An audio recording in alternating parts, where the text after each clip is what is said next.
Hello, listeners. Welcome back to another episode of the Unfounded Podcast. My name is Christopher Sage, and I am your host.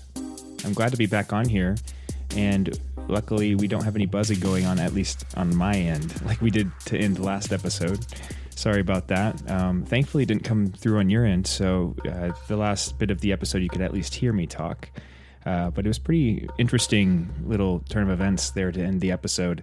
Right after explaining kind of my experience of divine grace and giving you an example of that, I had a really odd technical kind of difficulty that I experienced that in the moment I meant to kind of say I thought was kind of something trying to make itself known, but didn't quite find the words to say it in the moment. But listening back to it, I could really tell and feel that there was something trying to make itself known in that time. That's kind of how it works. Synchronicity, all of that. Something you become more aware of as you start to wake up. But there's energies around you that can communicate to you, and they use basically the world to do that. And you can kind of hear my confusion at the end of that episode. Why would it happen that way? It's a hard question to answer because I don't really know exactly. But what I've come to kind of think is that it was because of something going on with what I had prepared that wasn't appropriate for the podcast and wasn't necessary. So I'm going to kind of leave most of that episode where it was. But I do like still like the idea of awakening because it's something I'm still going through and experiencing. And I feel it's important to document that. And that's for those of you just joining or who have been listening for a while, that's what this podcast is, a documentation of the awakening process. And also a place where you can question the things that you call founded inside yourself and in the world. So you can do that without fear of judgment from other people and possibly learn a little bit about yourself and the universe. So what I'm going to try to do today to do that is focus on one word like I usually do, one idea. But I also have a quote that I pulled up by C.S. Lewis that I'd like to go over too to kind of get us into things. And I think they might fit nicely. I'm not sure, but we'll see where it goes.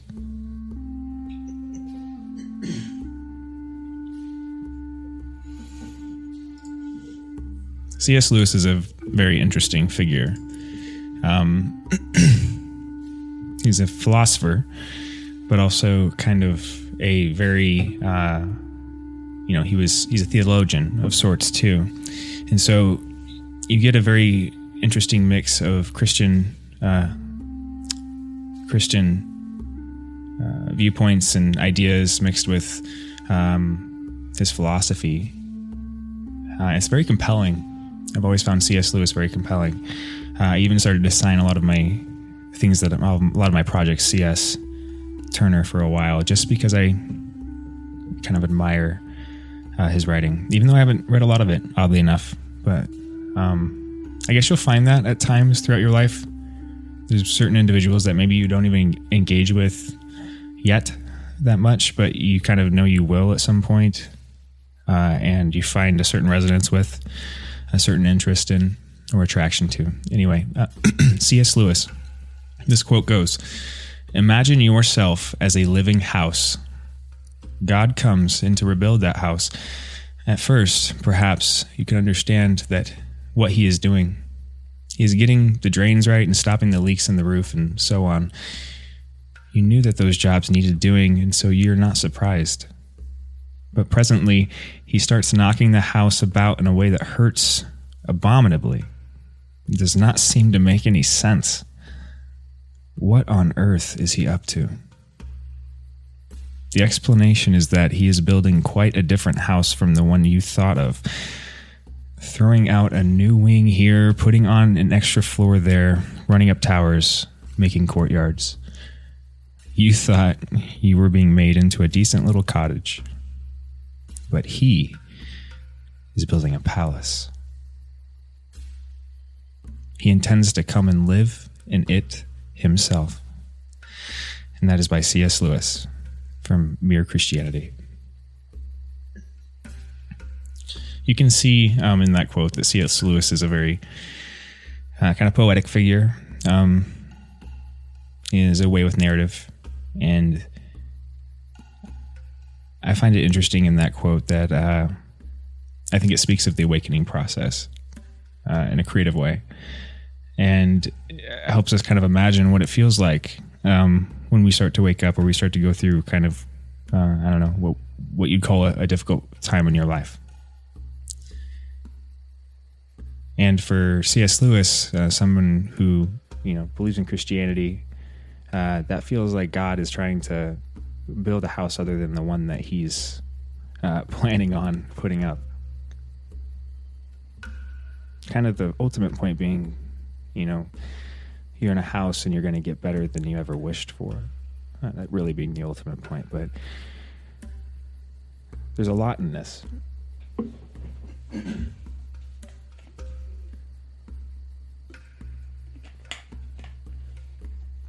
Apologies for the throat clearing. I drink coffee quite a bit with creamer, and it tends to not be the best thing before a podcast, but I don't always know when I'm going to come on here, so we'll try to roll with it. The word or the idea I wanted to talk about today is discontent.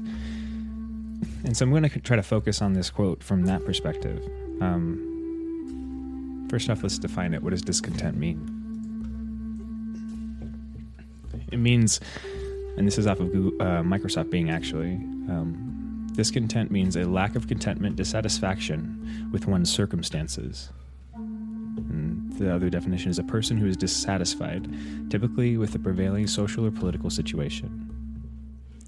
And I went ahead a little bit and kind of tried to find a couple of definitions, and they're somewhat helpful. A restless desire or craving for something someone does not have, a malcontent. To make discontented, dissatisfied, displeased, as if it's a verb, obviously. The point that I'm trying to get to is discontent is kind of that feeling of not feeling satisfied, obviously. Dissatisfaction is the easiest way to define it, I guess. But I think it's deeper than that. There's a little bit of jealousy or envy built into it too. Maybe more of a jealousy towards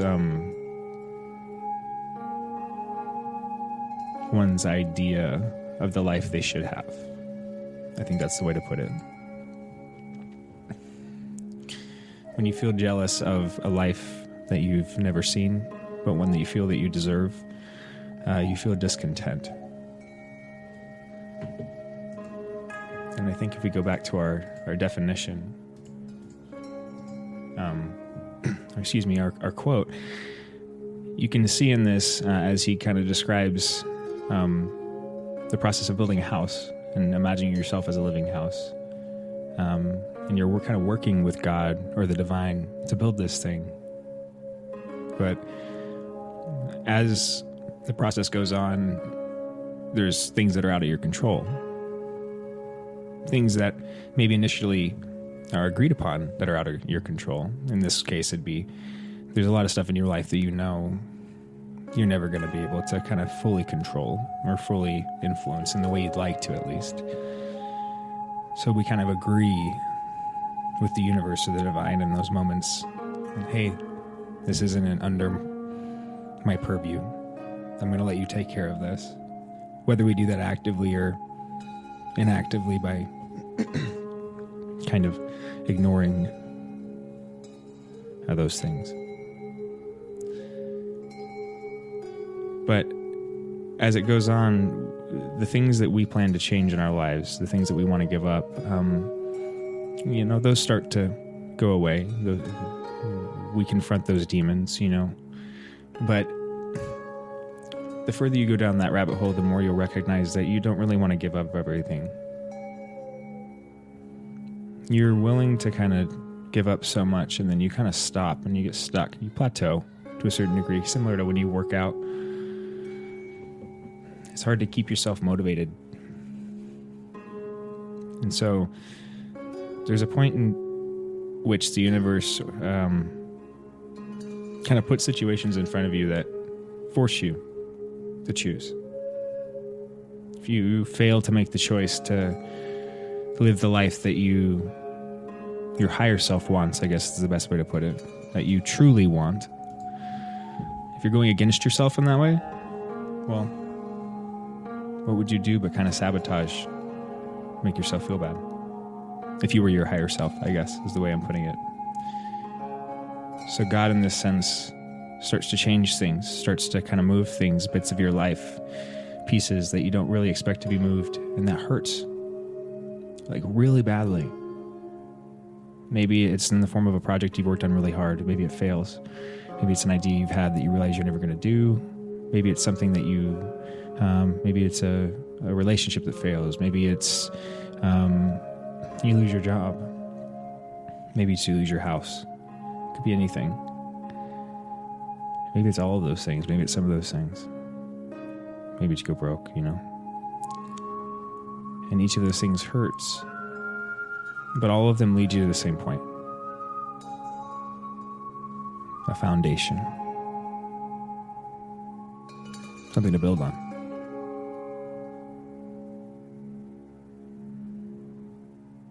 And so that foundation is usually what people would describe as like a pit. Being in a dark place, that's how I've described it. Seeing the foundation is kind of seeing no walls around you. And that's scary. There's no roof over your head. And it's in those moments that you're asked to believe that there's going to be walls.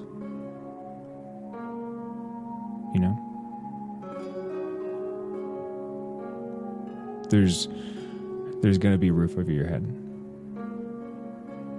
Alan Watts used to say his favorite quote from Jesus or the Bible itself is one that's not often used, and I'll try to remember it, but I'm definitely paraphrasing it here. But it's something like, if God so clothed the grass of the fields, will he not so clothe you, faithless ones? Something like that. And so it's like in those moments when you don't see, like grass, you don't have a roof over your head. You don't believe that you actually literally don't have any control to change your situation. You're asked to have faith like the blade of grass or the flower, to be still, to trust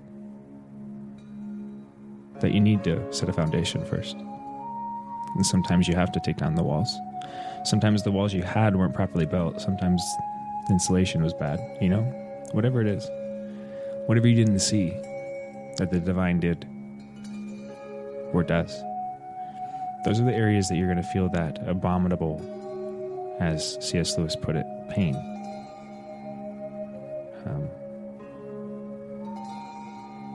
I think Jordan Peterson has described it before, and I think I usually say it this way. It's like the dead wood. It's the blaze of the fire as it catches all of that dead wood that's been piling up inside of you. And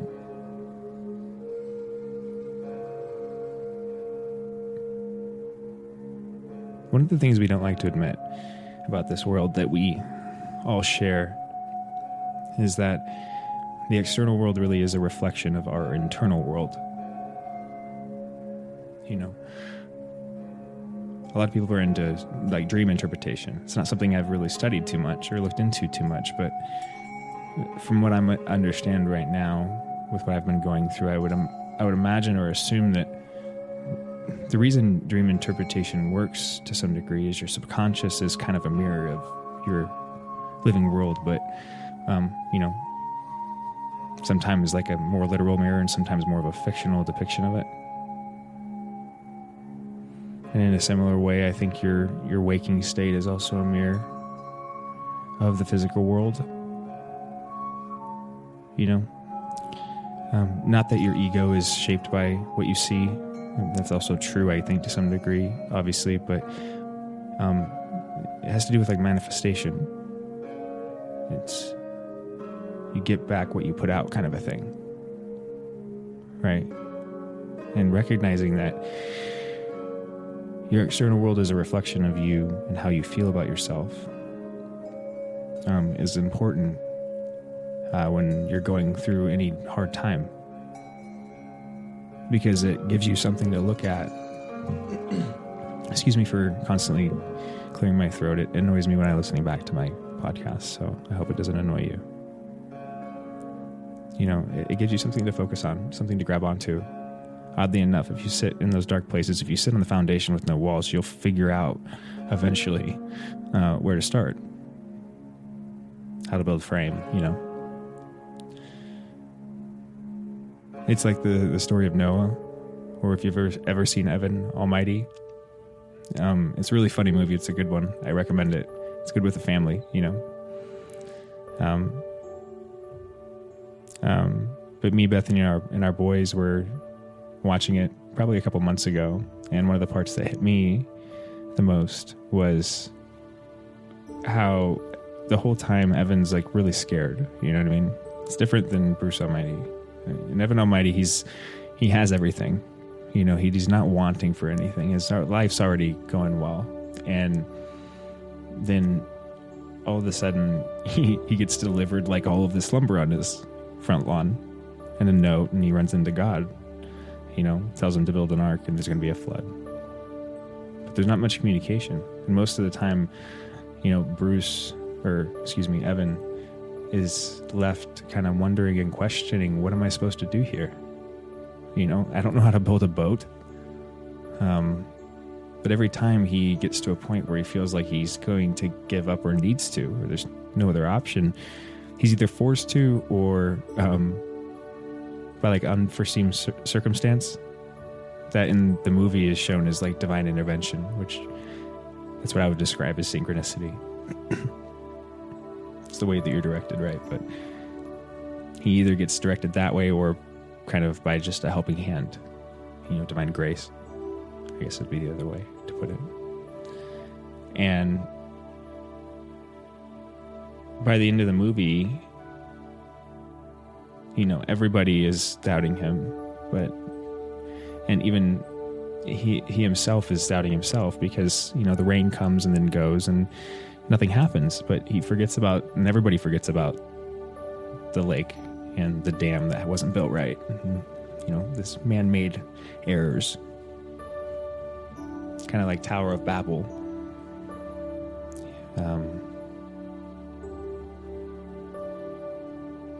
Yeah. There's like elements of the Tower of Babel in that idea at least, but that this dam breaks and the water floods everything, you know, and it's what, you know, necessitates the ark and all the animals. And Noah floats all the way up to, I believe, like the Capitol building, you know, where his boss, you know, name fails me, the position fails me right now, but the head congressman, right? Where they are, and you know, it culminates with this kind of ultimate vindication of Evan's faith. You know, the mansion that you never saw coming. And in that story, it's kind of funny because it's not really even Evan going down to a foundation, right? He does, you know, but what I mean by that is he wasn't starting from like the pit. I think that's what most people assume. You know, you'll see somebody asking for change on the street corner. You'll see somebody lose their job that isn't you, maybe that you worked with, and you'll be like, oh man, that's gotta be bad. Or, man, I feel bad for them. Maybe you'll give them money. But if you think about kind of how they got there, people usually have this like default reaction. It's not always this, but you know, I'm overgeneralizing obviously, but it's something like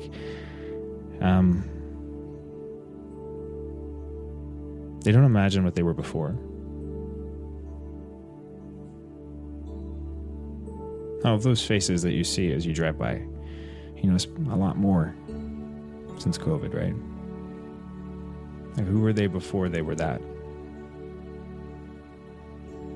Because it's scary to recognize that a lot of them could be and were you. You know? The point being, People don't just start in a pit or start with a foundation. You know, a lot of people like Bruce, or excuse me, Evan, have a lot going for them, and then something unforeseen knocks their world down. And people have a hard time describing why that happens. Most people like to, put the onus and the responsibility on the individual, and I think that's the only thing logically you can do. But spiritually, I think there's maybe other explanations for that. And I think the spiritual explanation is there's a certain pressure that can be placed on you at certain points in your life. We assume that we come here and nobody's watching, right? This isn't important in that way. And so we go into the world thinking that we can kind of figure out what we want to do. We get told, what do you want to do? Figure it out. And it's like, okay, I guess I'll get to imagine what I want my life to be. And that really is the process that you have to go about. But when it's placed to you in the manipulative ways that our society and kind of our communal parenting has passed down, it doesn't work. And so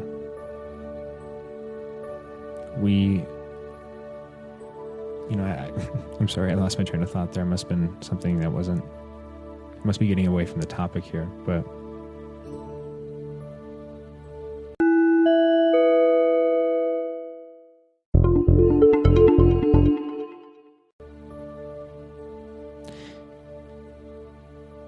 we feel like people that are in those places just started there, and there wasn't anywhere they started before that, and it's not always the case. Maybe it is sometimes.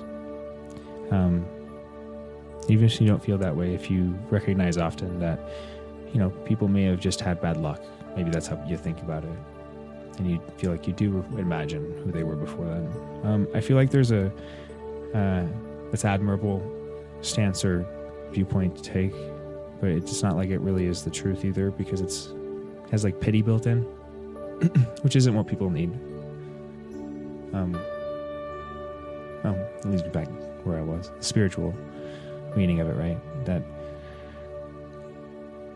people don't need to be pitied. They don't need money. What people need is to be seen, but not in like the physical way. People need that too. But every single human being that lives on this planet needs to be seen at a deep level, at a spiritual level, at a soul level. They need to be free in that way. And our modern world, with all of its bells and its whistles and its lights and its technology, has done a really shitty job of teaching people how to be themselves, to wear themselves, their true selves in that way.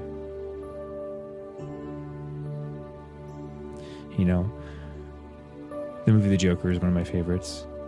Not because I like the dark aspects of it inherently or anything like that, just because I think there's a lot of depth to it. And I think it's one because the paint, the Joker wears on his face. One is a smile, right? The Joker is an inherently tragic and sad figure, which is, there's comedy, dark comedy in that, right? But the mask, even though it's paint on the face, it's still a mask. And I think it's interesting that it is paint a lot of the time, except for maybe the beginning of The Dark Knight, right? Because it's a mask that's so close to the skin it is on the skin, right? It's not worn, it's kind of donned. It's melded with in a weird way, right? I think that's meant to show something. Take the most recent Joker movie, when he's putting on all the makeup, it's meant to show the depth of the mask that we all wear, and how it's meant to hide something underneath. That the Joker's mask quite literally was the clown in that sense. But, if you can imagine yourself and what you do as a mask, me, what I'm doing right now as a mask, paint it, visualize it. What does it look like? And then imagine looking through it. That's what you're doing every day. Everything you tell yourself about yourself, everything that you want to be and everything that you hate about yourself, it all is a different decoration on that mask. Because it's all the thing that is opposed to you. In like a spatial sense. It's opposite of you.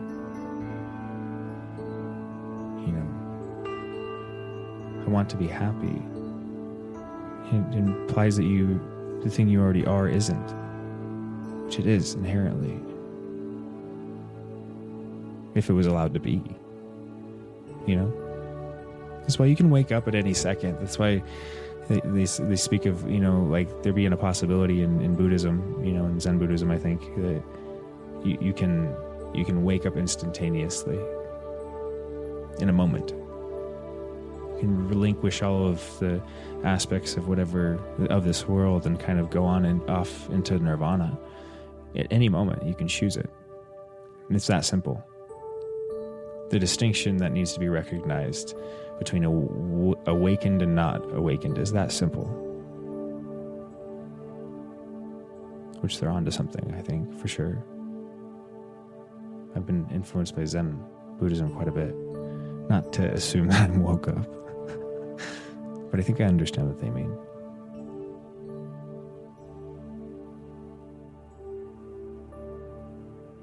To talk is to wear a mask. The words you're using every single day were taught to you. They were loaded with intent from the moment you were taught them. I go over reading with my boys, and we go over the letters and the spelling and the speech, how to pronounce it. And oftentimes they ask questions, and I remember my young self asking the same question: why is it this way? And always getting because, these answers of because. And it's like, well, yeah, but who made it that way and why? That's the intent I speak of.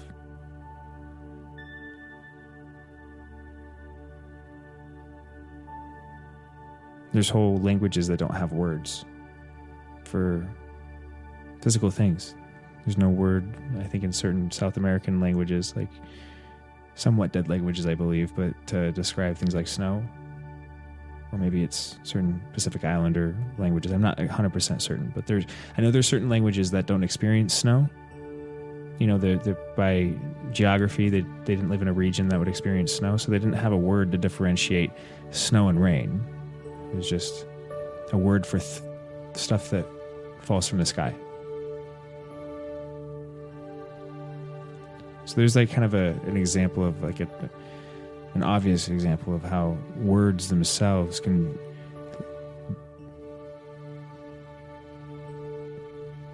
morph the way you view the world.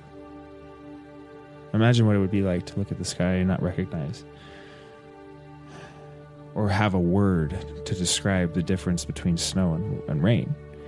And even though it seems trivial, think about the ways and the words that we don't have to describe the way you feel every day.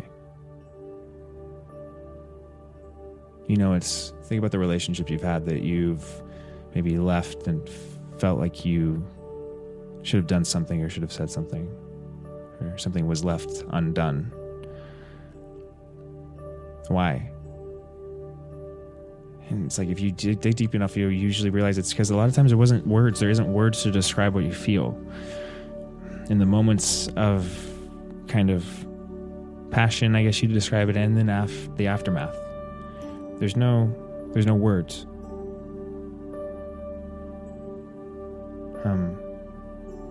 There's no words for how abominably painful it can be to wake up.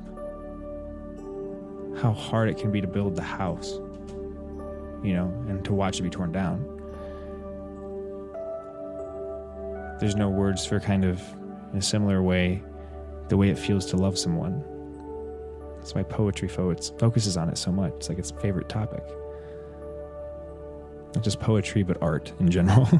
Music. Painting. Writing. We write thousands of words to try to describe what love is.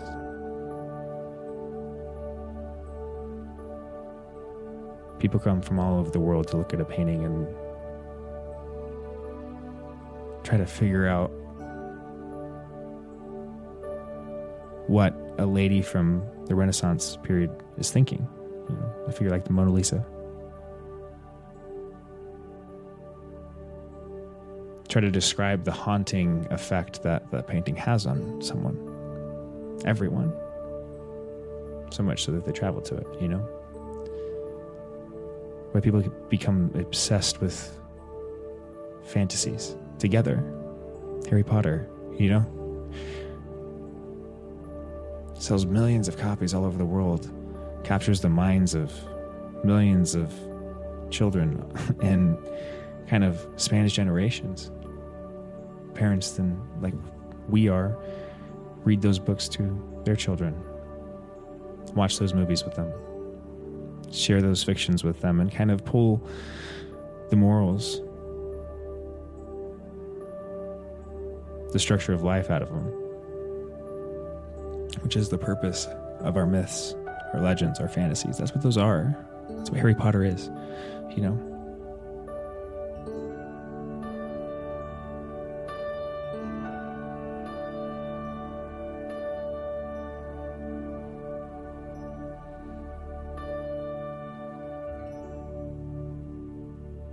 We try to describe the world and what it means to live.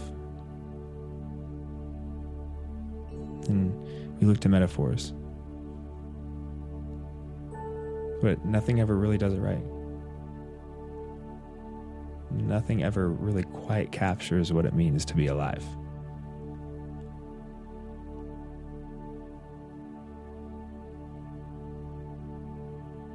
And if you ask the question why in that, it's like, what? You come to the point, it's not meant to be captured. It's meant to be experienced, right? The house isn't supposed to stand forever. It's meant to be improved, worked on. I have a background for any of you that have watched any of my live episodes that I used to do that I plan on doing again at some point. But it was like of a kind of a man's body being chiseled out of marble, and the hand was holding the chisel of the man that's in the marble, and the other hand was holding the hammer, kind of self-sculpting, which is what I think the process of life is all about in general. What I think right now. The many times it has changed up until this point in my 30 years. And the many times I'm sure it's going to change in the rest of my life.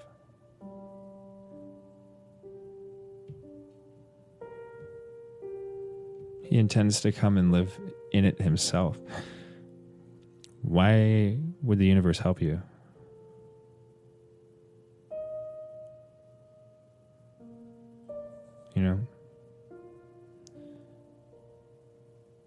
Alan Watts would say, because you're it. You're it.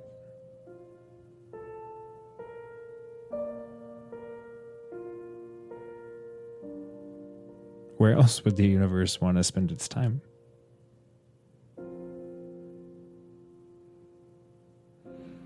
You feel like the center of it, don't you? Doesn't it feel that way, the way you view the world? You look outside and you see everybody else talk to you. You drive around, maybe this is a better example, on the freeway, and it feels like your time frame is more important than every single other person's, even though there's thousands of other people. It's so easy to go back and forth, to feel bad about that going back and forth of in certain emotional time frames, feeling like I'm more important and my time frame is more important, and speeding and swerving, and then other time frames getting mad at other people doing the same thing. I often wonder how many people do that, just like I do.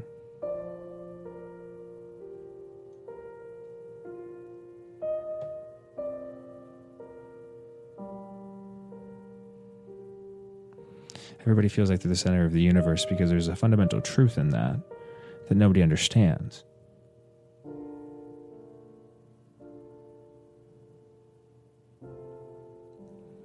You're kind of the center of your own universe.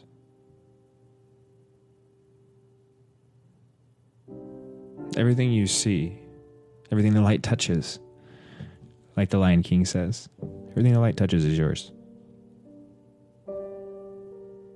You make it. The stuff you think you control, the stuff you think you don't control. You manifest it.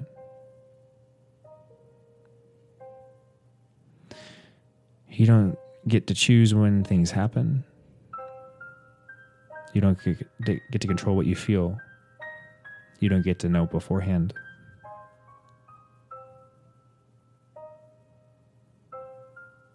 The influence that you have over the world that you see is undeniable. And recognizing that changes everything. Do you want to feel like you're out of control in this universe? I was listening to a interview on Joe Rogan. I hadn't listened to Joe Rogan in months, honestly.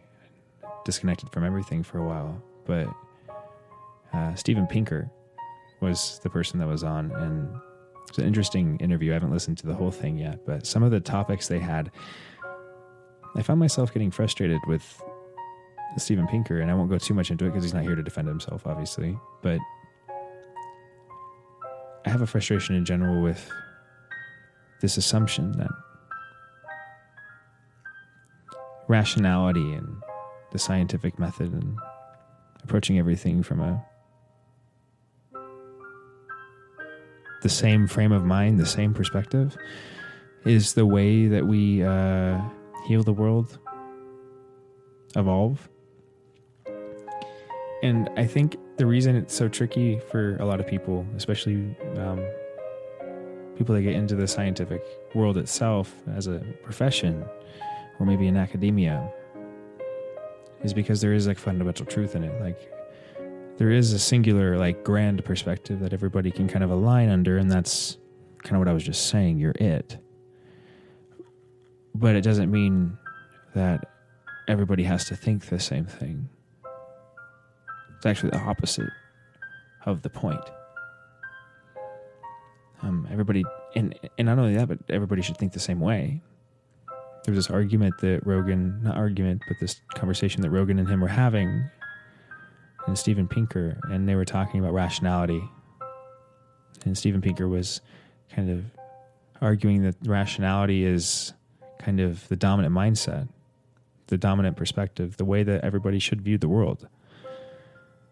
And to approach a problem or anything really with a rational mindset is the way to create a functioning society. And while I think up until this point, evolutionarily, if we have to talk about it in those terms, he's probably right. There's some reason why we've evolved to view things in this way. Same reason why we evolved to kill off God in the way that Nietzsche described it. But there's also a reason why we're not supposed to stay static. Nothing does.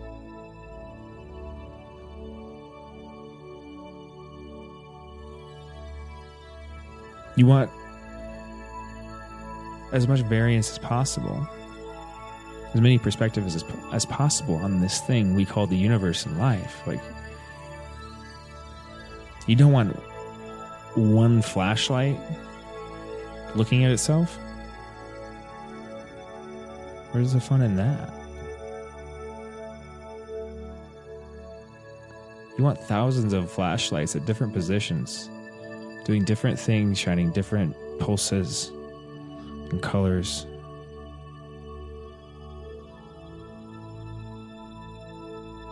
And you want to see what it's like to be each one of them. You know, that's the idea of God. I'm becoming familiar with. You know, I think that's what it means to build a house that God intends to live in himself, for me at least.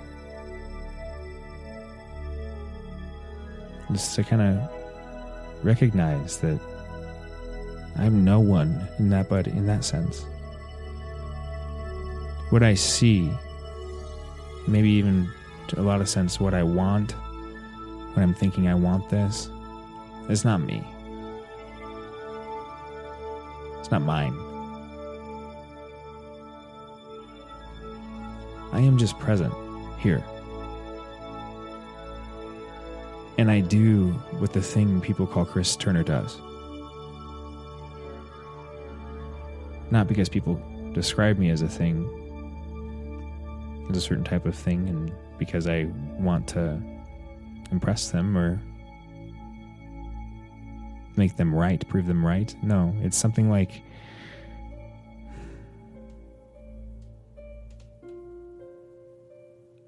I'm here for a reason, just like you are. Chris Turner's here for a reason. And when Chris Turner allows himself to be who he is, I said Chris Sage at the beginning of this podcast. I'm kind of trying it on for size, guys, obviously, because it's a pseudonym that I use for other things that I'm going to be doing. So, but when I'm kind of talking to myself and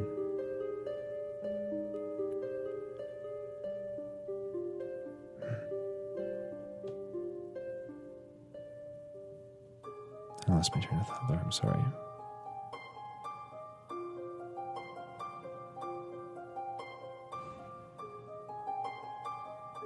I want to be able to experience what I am to the fullest degree, not what I thought I was up until this point. That's, I think, the point I was getting to, guys. I think that's the point of life in general. What could be of higher purpose? Like, what would be a higher good than that? To realize my fullest potential. You know, if I realize what I am spiritually and embody that, and I embody my most potent physical form. And I think that's why so many people have focused on the awakening process throughout history and described it in so many different ways. Buddhism, Hinduism, Islam, Christianity, spirituality, and general paganism.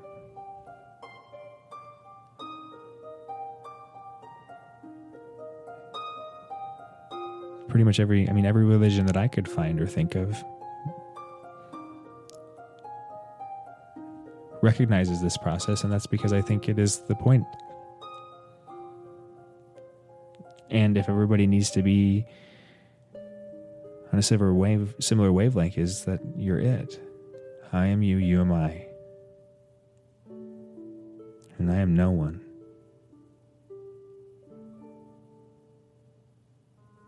And with that, guys, that's going to be the Unfounded Podcast for today. I want to thank you for joining me again. I hope you enjoyed last episode. We got through this one without any interruptions. But we'll look for them again in the future and maybe try to enunciate a little bit more and look for some synchronicities. 322 right now, when I say that. We can maybe end it with that and see what 322 means. We haven't looked up an angel number in a while.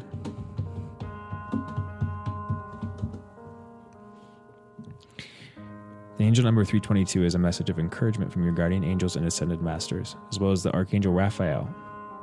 They are encouraging you to maintain your faith in yourself and your abilities. Trust that everything is unfolding according to the divine plan for your life. I'm getting ringing in my ears right now, guys. So, divine plan, I think that dovetails nicely with kind of the metaphor we were using of the house, right? and letting go of that control, being at the foundation point and recognizing that there's a plan, a foundation, a structure, a frame, a blueprint is the word I'm looking for, that you already have in a certain sense. It's divine, that you'll find exactly when you need it. And the home you're going to build along with the divine is something that you couldn't imagine sitting on a slab of concrete. Don't focus on the finish line. Just start working and enjoy the process, because that's all there is now.